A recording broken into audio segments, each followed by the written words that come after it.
I'm very pleased today to announce the formation of the Governor's Task Force on Housing. We have quite a number of the new members who are present here today, and I'm very appreciative of Akua Ellis, the Director of Social Justice Advocacy at Catholic Charities, and Jean Crane, the President and CEO of Bremer Bank, have agreed to co-chair the task force. Here.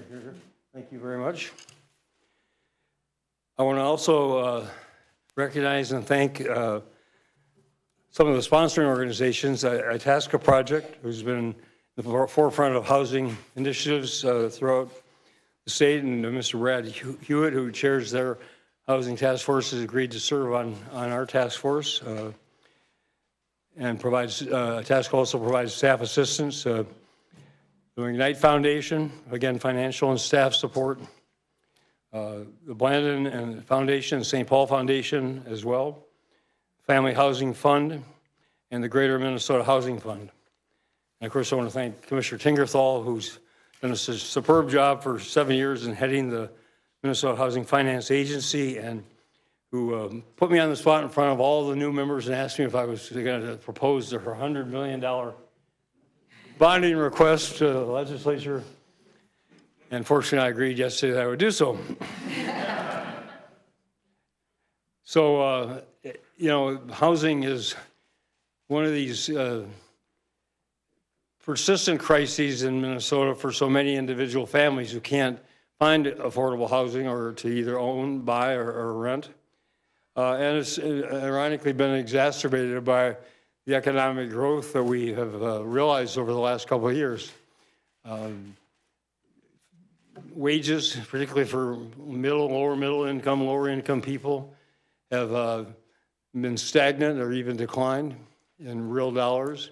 And rental housing, as well as the availability of affordable housing, the rental housing rate costs have gone up. Affordable housing has not kept pace, and the result is there are more and more people and their families are in crisis situations. It's a complicated problem, it's a complex problem, and that's why this task force is really vitally important to address the scope of it, come forward with recommendations to the legislature for this February session next February, and also will be issuing its final report at the end of July of next year. So it will be a set of recommendations that hopefully the next administration will pick up and carry forward. I'm at the stage in my 2 terms now where I look at, with 1 year to go, and I look back at something like this and say, well, why didn't I do this 7 years ago? And that's my regret, but we're doing it now. And again, I think this will make a very lasting contribution to the improvement of housing in Minnesota, which others here can attest better than I, is so vital to the economic vitality and the social vitality of our communities and our state. So with that, let me ask one of the co-chairs, Jean Crane, to speak next. Thank you, Governor. Well, first and foremost, I'd like to thank Governor Dayton for his leadership on this critical issue and commitment to improving access to affordable housing for all the citizens of the state of Minnesota. I'm pleased to represent both Bremer Bank and the Itasca Project in this important work. The Itasca Project, as you know, is an employer-led civic alliance and very focused on thriving economy and an improved quality of life, and very, very proud to be supporting this work as an organization. Bremer Bank also certainly is really committed to the health and vitality of the communities in which we do business, and we believe that home ownership is a cornerstone of the foundation of a successful community. We have an ongoing commitment to help individuals and families really gain access to affordable homes. I'm also very excited to be able to partner with Akua Ellis and the group of many distinguished community and government leaders to develop recommendations to increase access to affordable housing and to improve housing stability throughout the state of Minnesota. And with that, I'd like to turn it over to my co-chair, Akua Ellis. Thank you, Jean. Good morning. All right. My name is Akua Ellis, and I have the distinction of being serving as the Director of Social Justice Advocacy for Catholic Charities of St. Paul in Minneapolis. Catholic Charities has served this community for nearly 150 years, and today we are the region's largest nonprofit comprehensive social service and civic impact organization. Through a combination of direct service and partnerships, we are active in crisis response, poverty prevention, and the creation of pathways out of poverty. It is our view that stable housing is, quite simply put, the foundation of our community's well-being. It is essential for children to learn, adults to earn, and for the most vulnerable among us to thrive. In fact, a large part of the work that we do involves providing a safe and dignified place for people to lay their heads at night. For some, that means staying in our drop-in shelters overnight. Others who are able to pay a small fee for longer-term residence, while others and some of our clients reside in permanent housing at our sites and in homes scattered throughout the community. And while housing is indeed critical, there are other factors that impact each of us in our quest to contribute to society and be whole. I'm really pleased that the charge for the Governor's Task Force on Housing includes recommendations to improve overall access to opportunity, and that we have dedicated time and space to hear from people all over the state to better understand links or gaps between housing and things like jobs, transportation, and school. So much in today's political climate is unpredictable, but in my opinion, two things are certain. One, safe, stable housing is a right for all Minnesotans, and two, we can do better. Minnesota's legacy of civic innovation is an example of what can be done when all of us together are able and willing to see the common good and work together toward that end. I look forward to working in partnership with Jean, the amazing leaders who comprise this task force, and the good men and women of Minnesota to create a credible, sustainable resource for all lawmakers, current and future, regardless of political stripes. Thank you, Governor Dayton, for your leadership and for the opportunity to lend Catholic Charities' voice to this incredibly worthwhile endeavor. And with that, I would like to welcome Buffy Moore. Good morning. I stand before you as a person who 18 years ago started the journey through the housing continuum. I started in a shelter with myself and my 5 children. Through my journey, I've been in various shelters. I've been in transitional housing programs. I've been in subsidized housing programs. And I finally ended my journey to find safe, stable, affordable housing 15 years ago when I purchased a home in North Minneapolis for myself and for my 5 children. So to see this being formed now at this point warms my heart. It's a beautiful thing to see the care and concern given to something that I know firsthand has troubled a lot of people along the way. And to see the magnitude of what this is going to do for those people that are still in that pipeline, for those people that are still trying to find their footing, is going to be huge. And in that process, I'm humbled and honored to have even been here to be a part of this today. And I'm humbled and honored that the governor thought enough to create this task force. And so I thank the governor and I thank the task force for the work that's going to go forward from this point.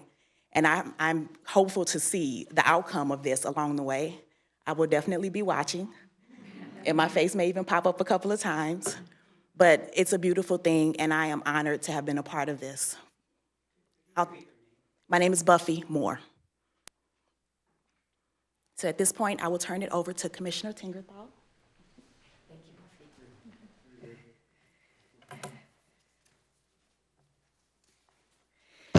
As you just heard from Buffy, housing truly is the foundation for success. When I heard Buffy first tell her story, it was at a rally for Habitat for Humanity, both Twin Cities and Minnesota, at the legislature last year. And she actually started her story telling that before she found herself in a shelter, she actually found herself and her children in a bus stop. And I told her earlier this morning that she made me cry that morning. And she's going to make me cry again, because to understand that if we believe in people and give them a solid place to live, they can deal with the other issues in their lives, whether it's educating their kids, educating themselves, holding a job, or just succeeding in life.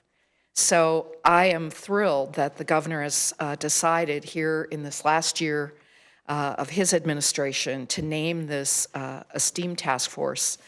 We had a chance to meet this morning and hear about the ideas the task force members are bringing to the table, and I know that we will have no shortage of innovative recommendations that we'll bring forward in our report later this year. And having housing for people is not just an issue for Buffy or for people who live in the Twin Cities. It really is an economic issue for people throughout the state of Minnesota.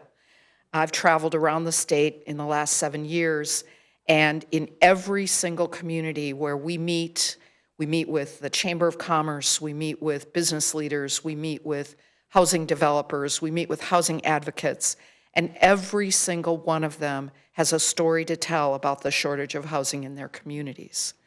So the membership of the task force reflects a broad geography, a broad group of expertise, and we're really looking forward to hearing from the rest of the residents in Minnesota about what they think the recommendations should be going forward. The task force will begin its work on January 12th with its first meeting, and we'll have 5 meetings throughout the course of the first half of the year. But we will also be doing our work through a series of work groups. We'll have a work group on rental housing, a work group on homeownership, and a work group on housing stability and opportunity. And so there will be many opportunities for people who want to come and talk about their ideas to come and interact with those work groups, interact with the task force. We'll also be hosting 6 regional forums around the state. We have not yet determined the locations or the timing, but we will share that with you as those are determined. But we really want to hear from people of what the housing issues are and what they think the solutions are in their communities. So we look forward to interacting with all of you as we go through that journey and sharing with you some of the recommendations that are developed by the task force. And with that, I'm happy to take questions about the task force. Commissioner, you're quoted in the press release about saying we can't build our way out of the current crisis. Just see we need to improve alignment across all sectors. Would you mind elaborating on that? Yes, I'd be happy to elaborate on that question. There was some sort of startling work last year that was done around the loss of some what's often called naturally occurring affordable housing in the city of Richfield. What was known as the Crossroads Apartments right at 494 and Penn, 700 units of housing that had been built 30 or 40 years ago, housed people, working people for many years, was converted into the concierge apartments. It's right across the street from Best Buy. And that repositioning had the devastating impact on 150 families who had been living at Crossroads for some time and using various kinds of assistance to pay for their housing because they were working people with low incomes, modest incomes. And they were all told that they would have to find a new place to live. Children who were living there had to move out of the Richfield School District. And following that, the Minnesota Housing Partnership published a report that explored further this loss of naturally occurring affordable housing. So when I say that we can't build our way out of it, what I'm really referring to is the fact that we really have to work very hard to preserve what we have, as well as building new housing, because if we lose more units every year than we're able to build, we will get even further behind. Well, let me follow up on that, because we see this phenomenon occurring all over the place. Downtown Minneapolis is a good example. It's happening out in the suburbs as well. Economic forces are driving it. How do you counter those? So I would say that we've had the opportunity to see several investors make funds available here in the Twin Cities area. that are teaming up with developers who are willing to take those properties and reposition them in a way that does not displace the current tenants and does not remove the requirement or the willingness to take various types of rental assistance. One of our co-sponsors for this task force is the Greater Minnesota Housing Fund. They launched an investment fund earlier this year, which includes several investors, including Bremer Bank, that has subsequently invested in two development projects in the metro area that will preserve that housing as market affordable. We also have had several other developments where other, I would say, mission-focused investors have been willing to come in and put significant equity money into projects so that they can be improved, but also maintained at affordable rent levels. Any of the three of you can't comment further? Could you repeat the question? Your follow-up question? Yeah, well, I'm just wondering if certain financial institutions, I know you have the bully pulpit of the governor's office to try to push in this direction, but are certain financial institutions, maybe Bremer, thinking about linking dollars available to investors to affordable housing? In other words, we're not going to loan you this money to upgrade this thing to a concierge or whatever, okay, unless you provide also X number of affordable housing units in those developments. It's a complex issue. It's certainly, I think, a goal to really identify where we might have those opportunities and work with particular developers that have that interest, and where there's opportunity to bring a number of different constituents together to help answer that question. I would tell you the attraction for us in working with Habitat in the manner in that we did was we felt that we always like to look at fulfilling the need of the spectrum of customers that have a need for housing. And it's easy to answer that question when you have a good income and you have a home that you can afford based on that income. But when you have a solid income and there aren't affordable houses to fulfill that need, it's a critical issue that I think really starts affecting the business community. This is what attracted Itasca to be a part of this initiative, because clearly the opportunity to attract people and talent and jobs and having places where these folks can live is something that I think could interfere in the continued growth of the various communities that we have these job opportunities. I've traveled around the state recently visiting a number of locations where we have Bremer offices, and in a town as small as Perham, Minnesota, has this amazing opportunity to have jobs, and yet affordable housing is a critical issue, and that goes to just about every city that I have visited. So it's a pervasive issue. I think it's one that we can bring the business community into. Again, back to the Habitat partnership, for us, it just made logical sense as a financial institution. We have money to lend. We have an interest in meeting the needs of customers of all income sources. And working with Habitat allowed us to make sure that when we lend into a low moderate income arena, we have a successful homeowner. And that's what that organization does so well in terms of preparing for home ownership, making sure that the homeowner is not only educated in terms of the cost of the mortgage and the affordability, right-sizing the amount of the mortgage, but also understanding what it takes to maintain a successful home, long-term home ownership. For us, it was just a natural conclusion that they do that work best. We have money to lend. We're interested in working with all segments of the population.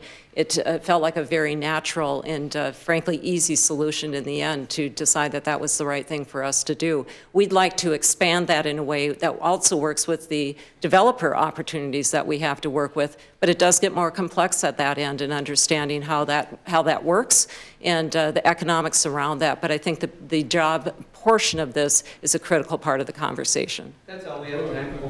Cool. No, Just one other thing I would add to that is that that's a very complex question. If we had the answer to that, we wouldn't need the task force. And so I would offer that one of the subgroups is actually looking at more broadly. So there's rental, there's home ownership, but then also housing stability and opportunity. And that's a key opportunity for us to delve deeper into the question that you raised. And I would just make a plug for those who are interested in coming and making their voices heard. Sharing ideas. There's no panacea, and we are open to hearing from the broader public about what might be done to address that very issue. So just want to make a plug for coming to those public meetings when we do hold them. Thank you. That's all we have time for on this topic. Thank you all very much.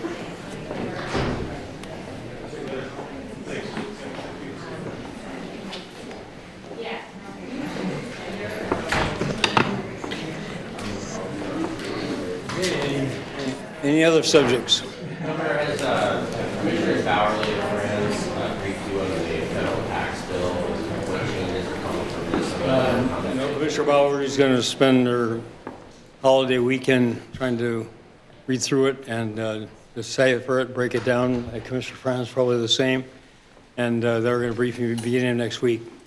So I don't have anything to say on it at this point. Governor Dayton, can you talk more about why Dr. Hellinger resigned as health commissioner this week? Well, he offered to resign in the aftermath of the reports that have been made, and I accepted that resignation. I appreciate his service, but I think it's given the situations there that have been uncovered to your credit, they need to be remedied, addressed by other people.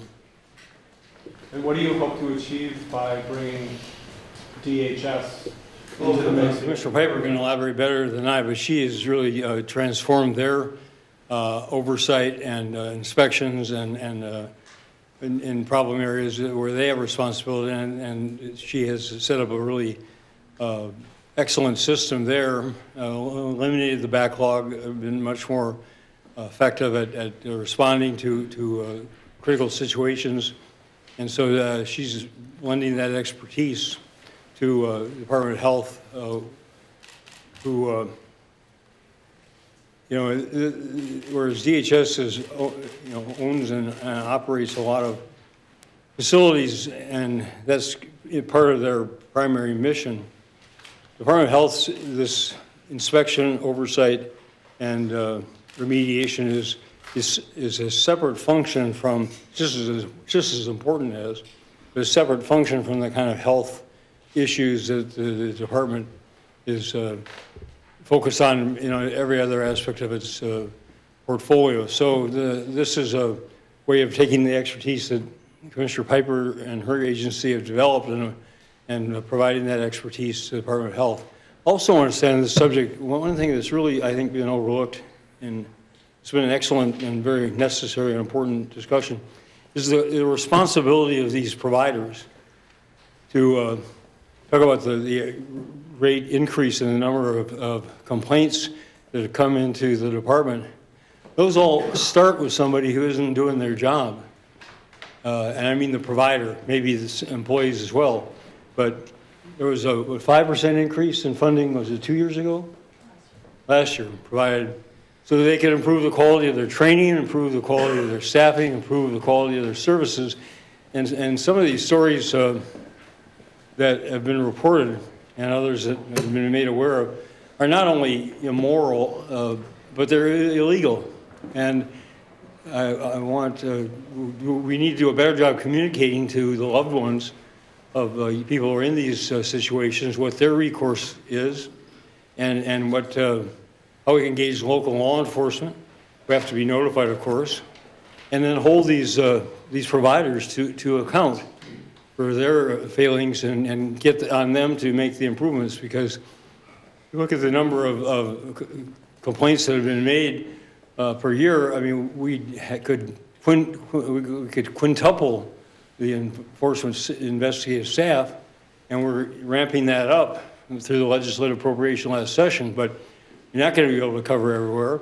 And the responsibility is first and foremost providing quality care to every single resident in those homes and facilities is with the providers. And they need to be called into account. And the next session, we'll look at ways we can make those standards higher and more enforceable.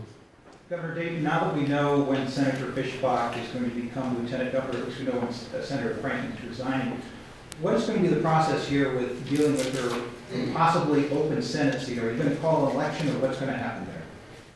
Well, I just learned yesterday Senator Franken has resigned on the 2nd. We'll effectuate the papers for that transfer on the 2nd, because they have to be hand-delivered to the Secretary of the Senate by the morning of the 3rd.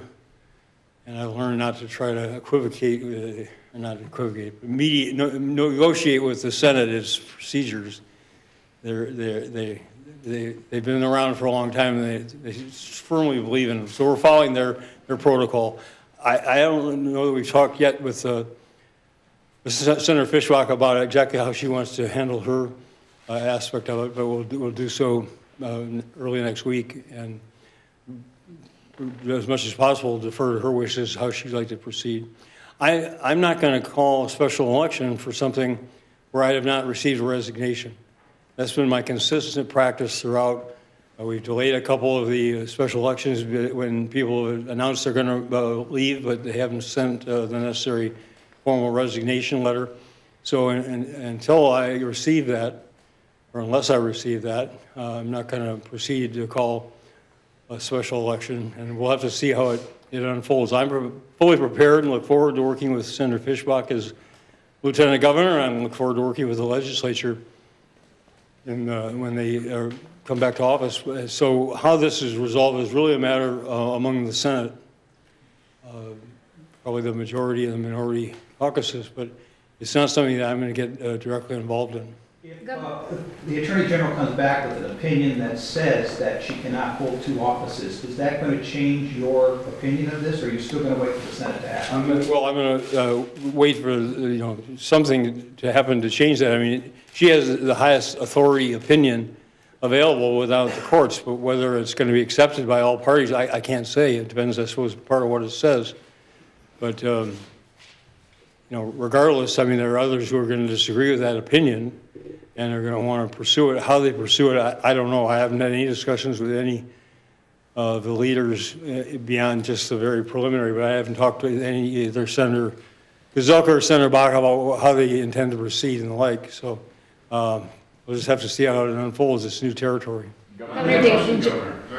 I did talk to Senator Gazelka on Tuesday. I haven't talked to Senator Bach, but Senator Gazelka says that Senator Bach plans to file a lawsuit if the seat of Lieutenant Governor is vacated and Senator Fishbach occupies both posts. If that indeed is true, is that a lawsuit that you would support? Would you? I'm not.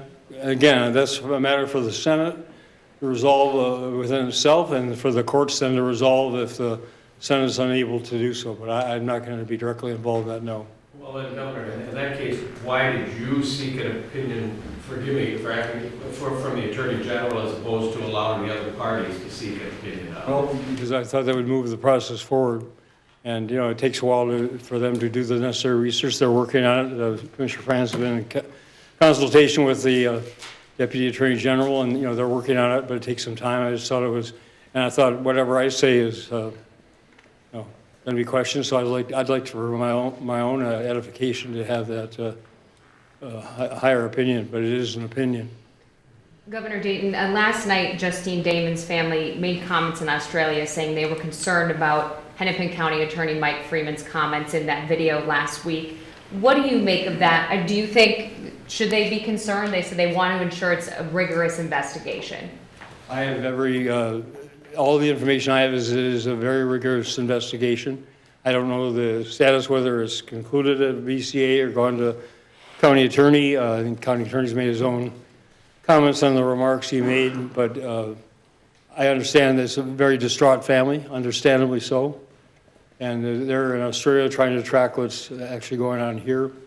So, I mean, I got to be with them. Terrible that they had to go through. Anything else? Governor, there were at a panel that the legislative leaders attended on Tuesday, there were a discussion of 3 constitutional amendments.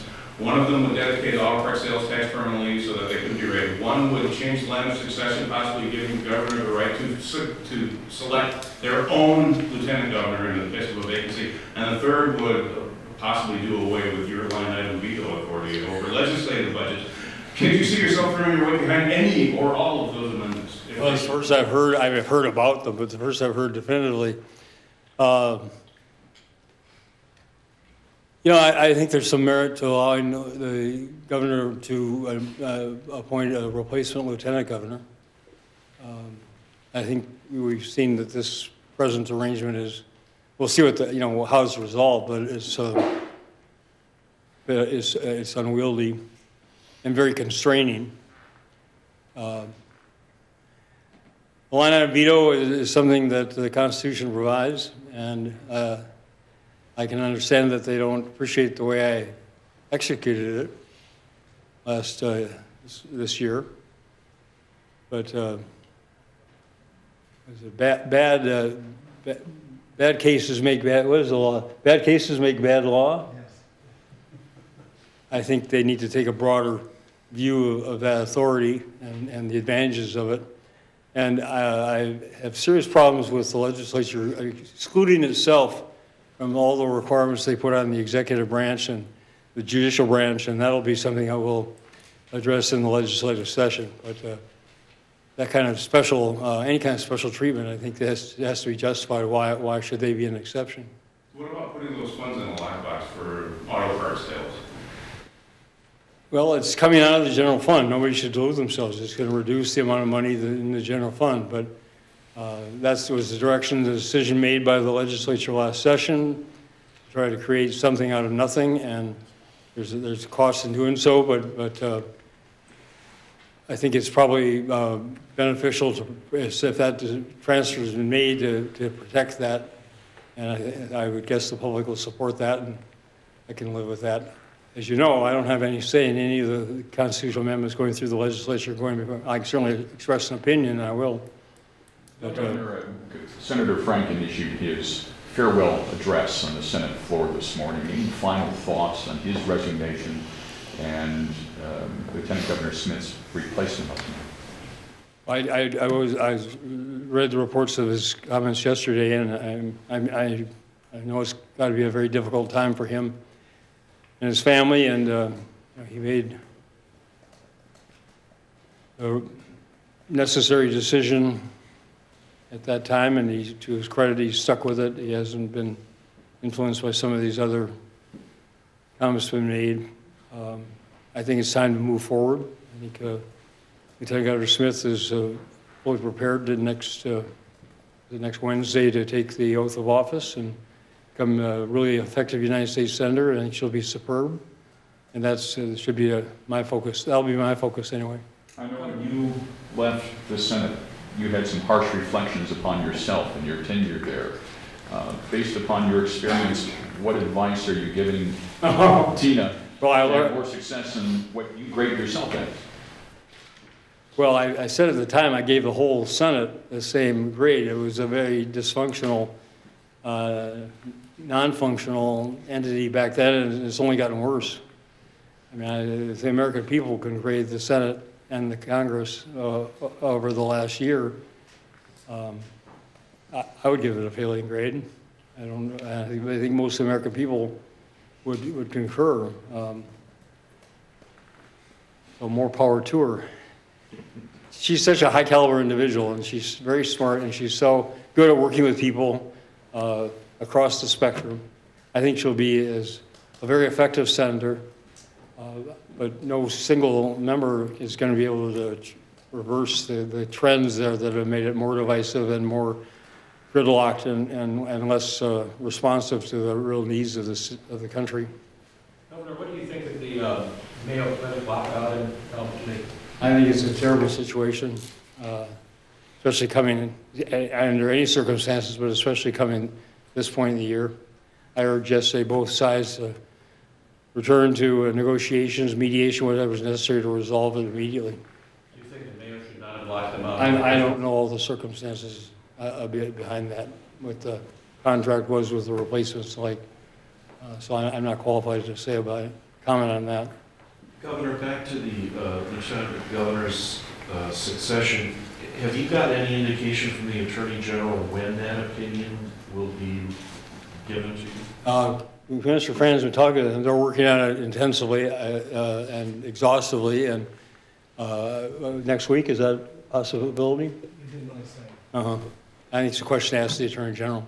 And was there ever any discussion about Lieutenant Governor Smith stepping down earlier to sort of get the ball rolling on the legal question of Senator Fisher? It was really Senator Franken's, determination when he was going to resign. He's done it on a very timely basis. He understandably wanted to be present for the conclusion of this year's session, the votes on the tax bill and the like, and conclude. I mean, I think he's, having made that decision, been very responsible in doing it, carrying it out on a timely basis. And January 3rd is early that the new year begins in the Congress, and I assume she'll get sworn in along with Senator Doug Jones, which will be it's memorable anyway, but it'll be memorable for sure. I'll finish on when I was sworn in. President Clinton was still president, and his wife Hillary was being sworn in. So the president sat front and center in the gallery, and we each got a couple of tickets in that proximity, and the others of our guests were up in the corner somewhere. And so my then chief of staff, Sharon Rulin, was sitting right 2 rows right behind the president, and her husband was way up in the corner. And they have a daughter who's deaf, so they were signing to communicate. And the Secret Service got freaked out. They came down and they hauled her husband up literally by the scruff of his neck up and threw him against the wall and made him justify what he was doing and that he was not plotting a terrorist attack against the president. A little aside. Happy Christmas weekend, everybody.